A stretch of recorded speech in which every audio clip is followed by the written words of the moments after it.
महीनों से हमें जलील किया जा रहा है। यूएचएस के पास जाओ तो वो कहती है पीएमडीसी के पास जाओ, पीएमडीसी के पास जाओ तो कहती है लाहौर हाई कोर्ट जाओ, लाहौर हाई कोर्ट कहती है इस्लामाबाद हाई कोर्ट जाओ। हम कहाँ जाए?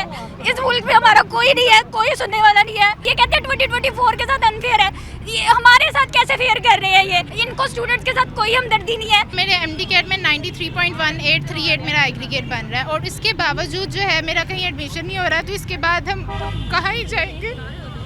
उसके मरियम नवाज साहिबा से अपील है कि वो प्लीज़ हमारे हक में फैसला करें। मरियम नवाज साहिबा से अपील है, जो यूथ के लिए बहुत काम कर रही हैं आजकल, तो आज जब इतने बच्चे मुश्किल में रो रहे हैं तो वो कहाँ हैं? जब अगर ये एक्ट बनाते हैं तो इनको पता होना चाहिए इस एक्ट को चेंज कैसे करेंगे। ये हर चीज़ कर सकते हैं। हाँ, जो इक्विवेलेंसी फार्मूला तब लगा वो इक्विवेलेंसी फार्मूला अब भी लग सकता है। 94% नंबर लेना खाला जी का घर नहीं है, ये आपको भी पता है। हम 24 वालों के बच्चों के खिलाफ नहीं हैं।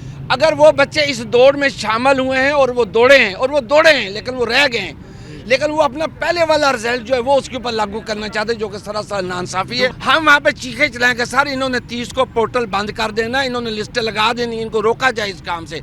मुस्तफा कमाल की वीडियो क्लियर कर रहे, वो हाथों के इशारे से करके इस तरह इशारा करके बता रहा है जी वो थोड़े से बच्चे हैं जो सीटें ले रहे हैं। और यार 3300 सीटें हैं, 2500 वो लेके चले गए और बाकी तो सिर्फ 800 बच्चे अब उनके कागजों में ये थोड़े से हैं। 94% मास्क लेने के बाद भी डॉक्टर बनने का जो ख्वाब है वो टूट चुका है। क्या मामलात हैं उनसे जानते हैं। ये तमाम वो लोग हैं जो 94, 93, 95% तक मार्क्स लेकर यहाँ तक पहुँचे हैं, लेकिन अभी भी इनको आगे पढ़ने की इजाज़त नहीं दी जा रही। एमडी कैट का टेस्ट दिया गया है। क्या मामलात है बताइएगा, क्या कहेंगी, क्या मसाइल हैं, किस लिए यहाँ पर प्रोटेस्ट कर रहे हैं? देखें 2024 के बच्चे पिछले साल एडमिशन ले चुके हैं, इस साल उन्होंने कुछ नहीं किया, पूरा साल घर बैठे रहे हैं और हमारा सिस्टम यूएचएस, पीएमडीसी, मुस्तफ़ा कमाल, हमारी गवर्नमेंट ने उनको इजाज़त दी है कि ऐसे अप्लाई कर दें।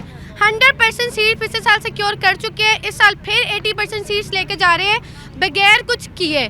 ये जो रूल है ये पीटीआई की हुकूमत में, इमरान खान साहब की हुकूमत में बना। हमारी मौजूदा हुकूमत से अपील है, मरियम नवाज साहिबा से अपील है, जो यूथ के लिए बहुत काम कर रही हैं आजकल, तो आज जब इतने बच्चे मुश्किल में रो रहे हैं तो वो कहाँ हैं? वो आगे आएँ और हमारे लिए कोई फैसला लें, हमारी मदद करें और अपने यूथ का साथ दें। आप बताइएगा आपके कितने फीसद मार्क्स थे एफएससी में और आगे एमडी कैट में कितने, क्या बनाया और किस तरह देख रहे हैं? मेरे एफएससी में 93.5% 93.5% जी, और मेरे एमडी कैट में 93.1838 मेरा एग्रीगेट बन रहा है और इसके बावजूद जो है मेरा कहीं एडमिशन नहीं हो रहा, तो इसके बाद हम कहाँ ही जाएंगे? उसके मरियम नवाज साहिबा से अपील है कि वो प्लीज़ हमारे हक में फ़ैसला करें और हमें जो है इंसाफ दिलाएं। इंसाफ की अपील की जा रही है, क्या कहेंगी आप, क्या कहेंगी इस हवाले से? मैं ये कहना चाहूँगी कि जब 2 साल के डिफरेंट एग्ज़ाम्स हैं, दोनों साल के बच्चों के मार्क्स डिफरेंट है, पेपर पैटर्न डिफरेंट है, डिफ़िकल्टी इंडेक्स डिफरेंट है, तो दोनों के एक साल एक मेरिट लिस्ट में दोनों को नहीं इंडल्ज किया जा सकता। इसके लिए पहले इक्विवेलेंस फार्मूला लग चुका है और इक्विवेलेंस फार्मूला लगता ही तब है। हमारी अथॉरिटीज़ इतनी नाअहल है, उन्हें समझ ही नहीं आ रही कि हमने लगाना कैसे। पूरी दुनिया लगा रही है, हमारे लिए ऐसी कौन सी रॉकेट साइंस है जो नहीं हो पा रही। इक्विवेलेंस फार्मूला लगाएं, जिन बच्चों का एग्जाम्स आसान था उनके मार्क्स ज़्यादा, उन्हें नॉर्मलाइज करें। हमारे बिल्कुल ठीक है, इनकी बात गुफ्तगू सुनिए, मजीद भी जानते हैं। आप बताइएगा कि आपके कितने मार्क्स थे एफएससी में और एमडी कैट का टेस्ट जो दिया गया है उसमें क्या देखती हैं आप, जो पॉलिसीज़ चेंज की गई हैं वो कौन सी हैं? जी, मेरे पहली बात तो मेरे एफएससी में 1144 मार्क्स हैं और मेरे इस एग्रीगेट 93.4 बन रहा है और 93.5 पे ऑलमोस्ट जो है एग्रीगेट वो ख़त्म हो रहा है। 3 महीने हो गए मैंने अपनी किसी दोस्त से बात नहीं की, सिर्फ इस वजह से कि मेरा एडमिशन होगा मैं उनको बताऊंगी, लेकिन 3 महीनों से हमें जलील किया जा रहा है। यूएचएस के पास जाओ तो वो कहती है पीएमडीसी के पास जाओ, पीएमडीसी के पास जाओ तो कहती है लाहौर हाई कोर्ट जाओ, लाहौर हाई कोर्ट कहती है इस्लामाबाद हाई कोर्ट जाओ। हम कहाँ जाए? बिल्कुल जी, इनकी गुफ्तगू सुनिए और काफ़ी आपदीदा भी नज़र आ रहे हैं, उनसे गुफ्तगू करते हैं। भाई मुझे ये बताइएगा कि पॉलिसी कौन सी चेंज की गई है जिसकी वजह से आपको नुकसान हुआ? मैं किंग एडवर्ड मेडिकल यूनिवर्सिटी का स्टूडेंट हूँ, मैं अपनी बहन के लिए यहाँ पर आया हूँ। ये हमारा दरअसल पॉलिसी वो चेंज हुई है, 17 एक इनका एक्ट बना है 2022 के अंदर, जो कि 2020 के अंदर इन्होंने शुरू किया था। पीएमसी जब आई थी उन्होंने बनाया था कि 2 साल के लिए हम इसको वैलिड करेंगे रिजल्ट को। वो चूँकि कंप्यूटर बेस्ड एक एग्जाम था उसके लिए वो कर सकते थे, पर फिर भी पहले साल नंबर ज़्यादा है तो उन्होंने अगले साल इक्विवेलेंसी फार्मूला लगा के नंबर बराबर करके लोगों को, बच्चों को कहा कि वो इंसाफ की बुनियाद पर सीट्स लें।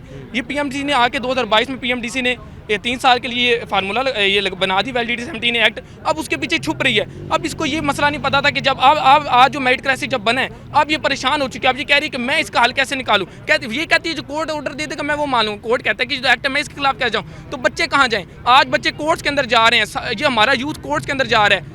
बच्चे कहाँ से अब यहाँ पर आ रहे हैं, क्यों? क्योंकि सिर्फ इंसाफ चाहते हैं। इन्हें लगता है कि यहाँ पर पहुँचेंगे हमारी आवाज़ हाई अथॉरिटी जाएगी, शायद हमारी हाई अथॉरिटी जितनी अच्छी हैं, पर हमारी हाई अथॉरिटी हमारा फेडरल मिनिस्टर मुस्तफा कमाल बना है, मीटिंग करके आता है, कहता है ये तो कोई मसला नहीं है, थोड़े से बच्चे आएंगे। मतलब वो कहता है कि हमारा जो वैलिडिटी है इससे वजह से कोई इशू नहीं होगा, थोड़े से बच्चे आएंगे। मैं उससे कहना चाहता हूँ ज़रा मुझे बताओ, अब थोड़े से बच्चे आए हैं आपके 2500 बच्चे 4000 की सीट्स के अंदर वो हैं जिन्होंने टेस्ट दिया ही नहीं, उनके अंदर 516 वो है जो सीट्स लेके बैठे हुए पिछले साल, जिन्होंने टेस्ट दिया नहीं बैठे थे उन्होंने अप्लाई कर दिया, और वो बच्चे जिन्होंने टेस्ट दिया उनको सीट मिल रही है। सिर्फ उनके लिए 1500 सीटें, उनके अंदर से भी 600 फ्रेशर, सिर्फ उनको ये सीटें देने के लिए हमारा मुल्क बैठा हुआ है। और ये ऊपर वाली थोड़ी सी इंसाफ करें। जब अगर ये एक्ट बनाते हैं तो इनको पता होना चाहिए इस एक्ट को चेंज कैसे करेंगे। ये हर चीज़ कर सकते हैं। हाँ, जो इक्विवेलेंसी फार्मूला तब लगा वो इक्विवेलेंसी फार्मूला अब भी लग सकता है। आपके बच्चे का भी कोई ख्वाब होगा, क्या ख्वाब था और जो टूट गया? सर देखो, वो बच्चे जिन्हों के अपना 2025 के MD कैड में बैठे, ये वो बच्चे थे जो दिन रात मेहनत करते हैं। ये करीम ऑफ द नेशन होते हैं बेसिकली, ये आम बच्चे नहीं होते।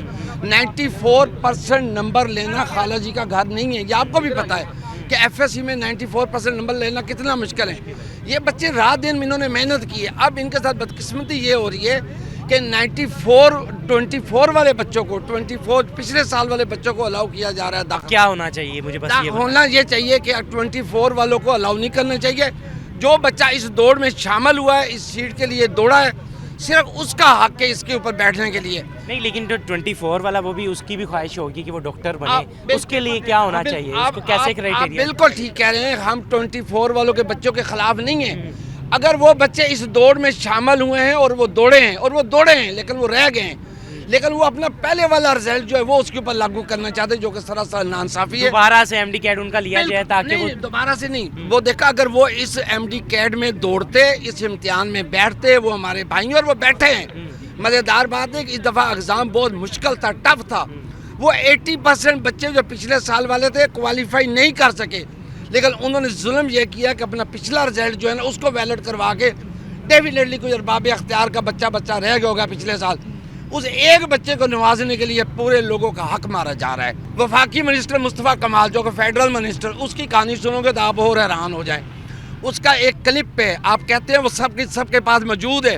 वो क्लिप के अंदर कह रहे हैं जी थोड़े से हाथ, मैं उन लोगों को कहना चाहता हूँ जो बहरे हैं और क्या कहते हैं कि गूंगे हैं, वो लफ्ज़ नहीं सुन सकते। मुस्तफा कमाल की वीडियो क्लियर कर रहे, वो हाथों के इशारे से करके इस तरह इशारा करके बता रहा है जी वो थोड़े से बच्चे हैं जो सीटें ले रहे हैं। और यार 3300 सीटें हैं, 2500 वो लेके चले गए और बाकी तो सिर्फ 800 बच्चे बचे। अब उनके कागज़ों में ये थोड़े से हैं। ये नहीं कि मैं हैरान हूँ इस फेडरल मिनिस्टर पे भी, इस गवर्नमेंट पे भी, PMDC ठीक है, यहाँ पर देखना चाहिए और एहतियात करनी चाहिए और पॉलिसी को एक नज़र सानी जो कि करनी चाहिए ताकि जो बच्चे हैं, जो स्टूडेंट्स हैं, जो 94% मार्क्स इस बार लेकर यहाँ पर आए हैं, उनके साथ भी नाइंसाफ़ी ना हो और कोई ऐसी पॉलिसी बनानी चाहिए जिसके बाद जो करीम है हमारे स्टूडेंट्स की, वो अच्छे से अपना जो आगे बढ़ सके, डॉक्टर बने और मुल्क व कौम का नाम रोशन कर सके। अपने मेज़बान तलहा अशरफ को इजाज़त दीजिए। अल्लाह हाफ़िज़।